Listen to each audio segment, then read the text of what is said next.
एक ऐसा फैसला जिसने रूस को चौंका दिया और भारत को दुनिया की आंखों का तारा बना दिया।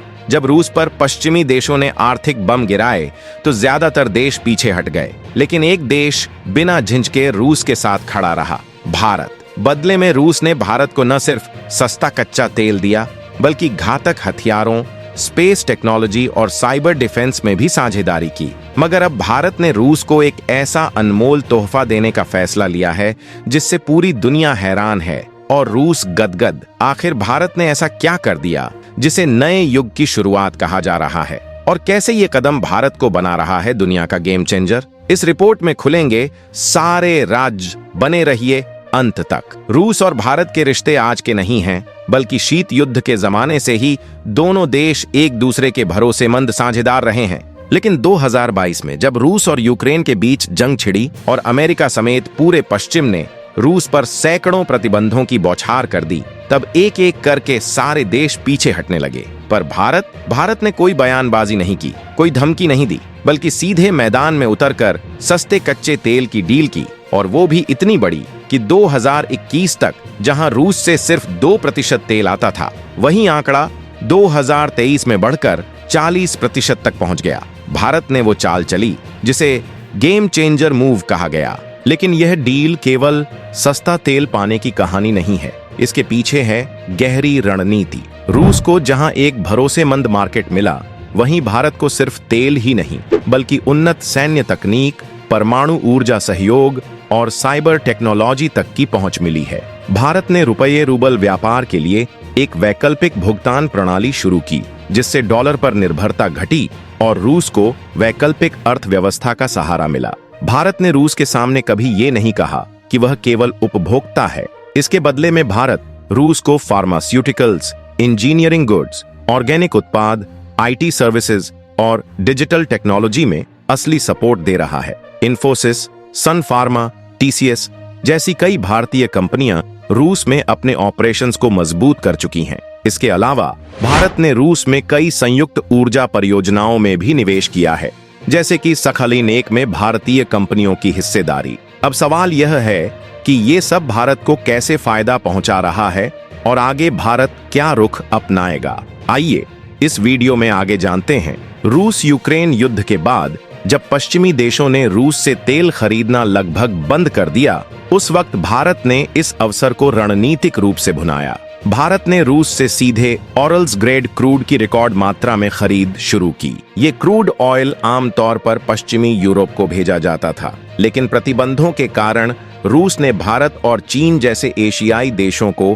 भारी डिस्काउंट पर बेचना शुरू किया। भारत को यह तेल औसतन 10 से $15 प्रति बैरल सस्ता पड़ता है, जो कि ब्रेंट क्रूड ऑयल से काफी कम है।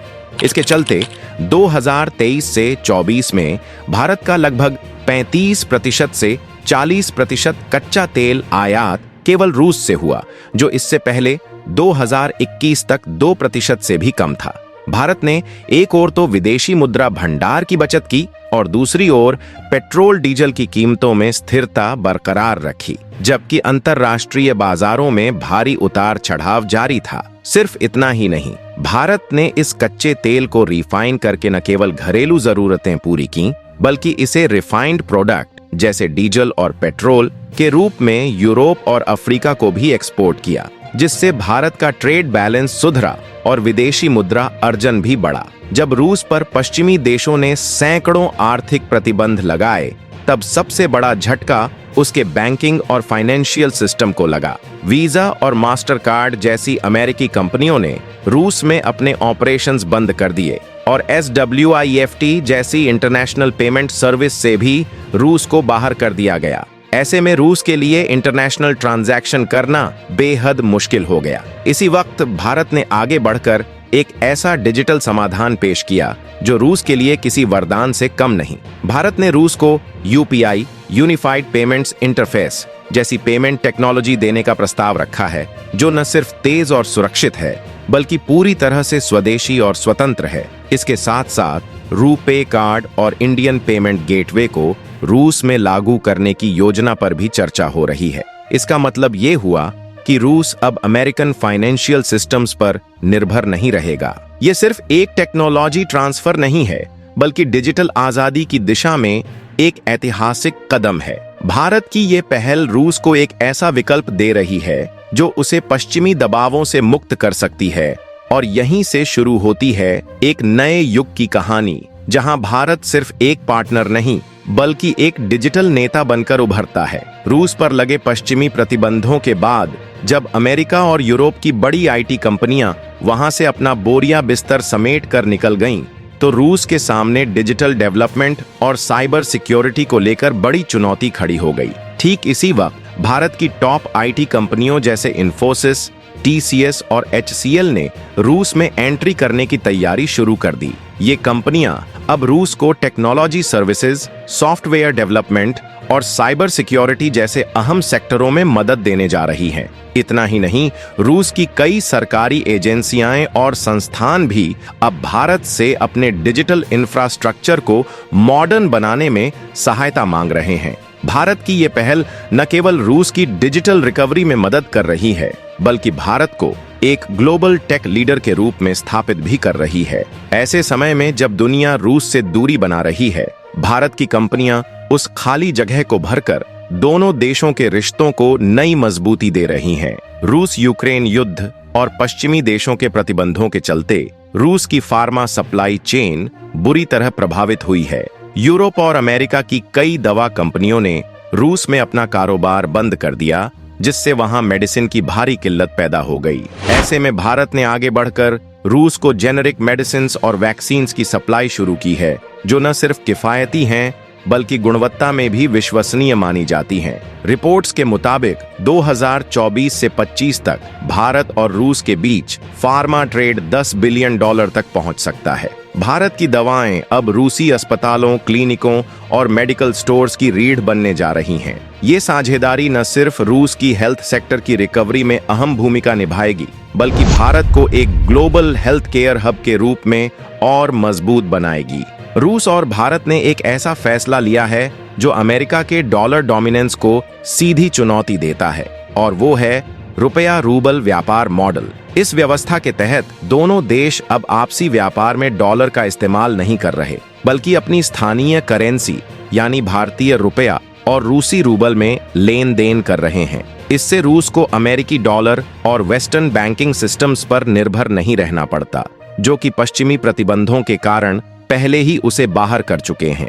इस मॉडल की सबसे बड़ी खासियत ये है कि अमेरिकी प्रतिबंधों को बाईपास किया जा सकता है। जब यूरोपीय और अमेरिकी बैंक रूस के लेन देन को ब्लॉक कर रहे हैं, तब भारत ने एक वैकल्पिक सिस्टम देकर रूस के लिए आर्थिक सांसें बहाल कर दी हैं। आज भारत रूस के लिए एक फाइनेंशियल लाइफलाइन बन चुका है, और ये सहयोग दोनों देशों को एक नई आर्थिक स्वतंत्रता की ओर ले जा रहा है। रूस भारत के बीच व्यापार अब सिर्फ तेल और टेक्नोलॉजी तक सीमित नहीं रहा। अब कृषि और फूड सप्लाई में भी भारत एक मजबूत भूमिका निभा रहा है। रूस को भारत से अब चावल, चाय, मसाले और खासकर मिलेट्स, मोटे अनाज जैसे पोषक तत्वों से भरपूर प्रोडक्ट्स की सप्लाई हो रही है। ऐसे समय में जब रूस को कई वेस्टर्न देशों से खाद्य आपूर्ति बाधित हो रही है, भारत का ये कदम स्ट्रैटेजिक और हेल्थ फ्रेंडली दोनों बन गया है। खास बात यह है कि भारत ने जिस तरह से इंटरनेशनल ईयर ऑफ मिलेट्स की मुहिम को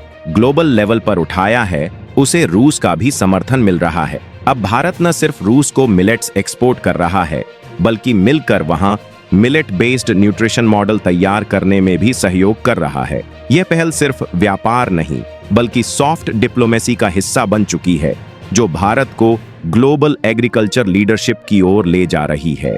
भारत रूस रक्षा संबंध अब सिर्फ खरीदारी तक सीमित नहीं है। अब दोनों देश साथ मिलकर हथियार और तकनीक बना रहे हैं, जिससे भारत की आत्मनिर्भरता बढ़ रही है और रूस को मिल रहा है एक भरोसेमंद पार्टनर। ऐसे वक्त में जब वेस्ट उस पर बैन लगाए बैठा है, स्पेस सेक्टर में भी नई जान आई है। आइजरो और रूस की रोसकॉस्मोस अब सैटेलाइट लॉन्चेस और डीप स्पेस मिशंस में साथ काम कर रहे हैं। यानी भारत अब सिर्फ ग्राहक नहीं, इनोवेटर और पार्टनर बन चुका है। और जब दुनिया रूस के खिलाफ खड़ी थी, भारत ने ना कोई नारा लगाया, ना कोई बयान, बस हर बड़े मंच पर रूस को अकेला नहीं पड़ने दिया। यही मौन समर्थन रूस के लिए सबसे बड़ी ताकत बना।